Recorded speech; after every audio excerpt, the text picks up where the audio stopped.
A noite se abatia sobre a estrada que ligava Belo Horizonte a São Paulo como um manto vivo, denso e implacável. Não havia lua para guiar, nem estrelas que oferecessem algum conforto. Apenas nuvens grossas, carregadas de mistério, que se espalhavam pelo céu como uma muralha infinita. O caminhão seguia seu rumo, e cada metro percorrido parecia levá-lo não a um destino conhecido, mas a uma região esquecida pela luz.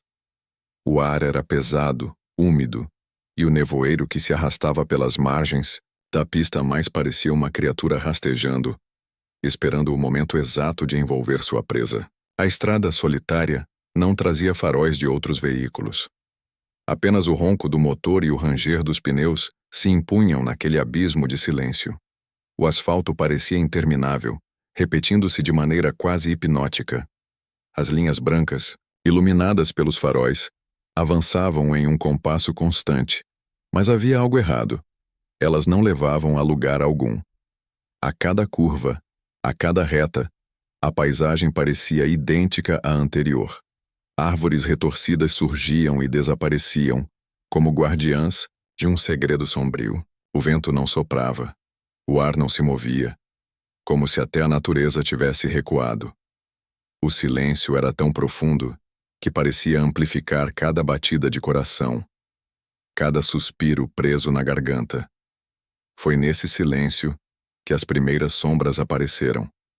Elas não tinham forma clara, eram apenas silhuetas distorcidas que surgiam nas margens da rodovia, altas demais para serem humanas, imóveis demais para serem confundidas com viajantes. Os faróis do caminhão tentavam alcançá-las, mas, assim que a luz as tocava, desmanchavam-se como fumaça. Porém, sempre retornavam alguns metros à frente, como se acompanhassem a viagem. Não havia explicação lógica, apenas a crescente sensação de que a estrada não estava vazia. Havia olhos invisíveis na escuridão, olhos que observavam cada movimento, cada respiro. Então veio o som. Um assobio arrastado, lento, insistente. Não vinha do vento, não vinha da mecânica do caminhão.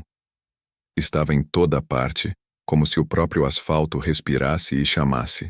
O som não cessava. Apenas se intensificava conforme o caminhão avançava, como se seguisse a velocidade da viagem. A atmosfera dentro da cabine ficou mais densa, mais sufocante, e o ar parecia pesar toneladas. O assobio não carregava melodia. Era um chamado frio sem emoção, mas que trazia em si um comando irresistível. Continuar, mesmo sabendo que o destino seria a perdição. Foi nesse instante que o caminhão estremeceu. Um impacto surdo ecoou contra o baú, tão forte que fez a estrutura metálica vibrar como um tambor. O veículo se sacudiu, mas o que gelava o sangue não era o som em si, e sim o que ele anunciava. Havia algo ali. Algo invisível, agarrado à carroceria, acompanhando cada metro da viagem. E então surgiram os arranhões. Garras, invisíveis a olho nu, mas presentes pelo som, deslizavam pelo metal, deixando marcas profundas, como se quisessem abrir caminho para o interior. O baú gemeu como um animal ferido, e a estrada devolveu o eco como uma risada distante. A partir daquele momento, o tempo deixou de existir. Horas avançavam sem avançar. Quilômetros se repetiam em um ciclo eterno. A estrada era a mesma, aiadas e paisagem idêntica. As placas retornavam como fantasmas que zombavam dos viajantes. Era como estar preso em um labirinto infinito, onde cada curva levava ao mesmo ponto, como se a própria rodovia tivesse se transformado em prisão. O nevoeiro não se dissipava, apenas se adensava, tornando o mundo ao redor um vazio absoluto. Era impossível saber se ainda seguiam rumo a São Paulo ou se já haviam atravessado a fronteira do mundo dos vivos. Quando a esperança parecia morrer, uma parada de caminhoneiros surgiu ao longe. As luzes brilhavam, convidativas, como um farol, no meio da tempestade. Era o alívio, o respiro necessário.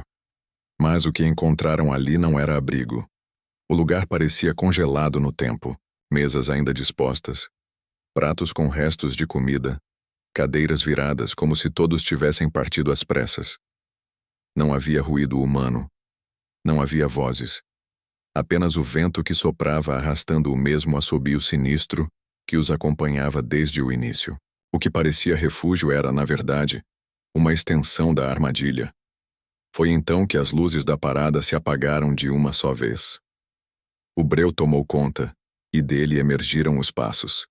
Primeiro leves, depois pesados, até que se multiplicaram como uma multidão invisível marchando ao redor. O nevoeiro invadiu o interior do local e dele surgiram formas, corpos sem rosto, sombras com braços longos, silhuetas que não pertenciam a este mundo.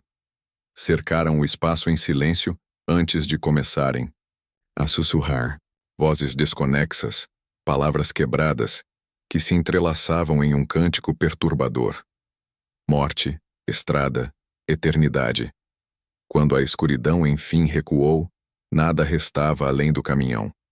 Dias depois, seria encontrado abandonado em um posto de gasolina, a carga intacta, as portas abertas, mas sem nenhum sinal do casal. A estrada, porém, manteve o segredo. Ela sempre mantém. E até hoje, nas madrugadas mais densas, viajantes relatam ouvir o mesmo assobio arrastado que acompanha seus veículos, como se a própria noite tivesse encontrado voz. Alguns juram ver vultos caminhando ao lado da rodovia, como se implorassem por ajuda. Mas aqueles que ousam parar nunca mais chegam ao destino. Esta é a sina da estrada. Ela não conduz apenas a cidades e destinos terrenos, mas também a um abismo invisível, onde o tempo e a vida se dissolvem. E quem ousa cruzá-la, na hora errada paga o preço. Sempre. Se esta história te arrepiou, já se inscreva no canal e ative o sininho para mais histórias como essa.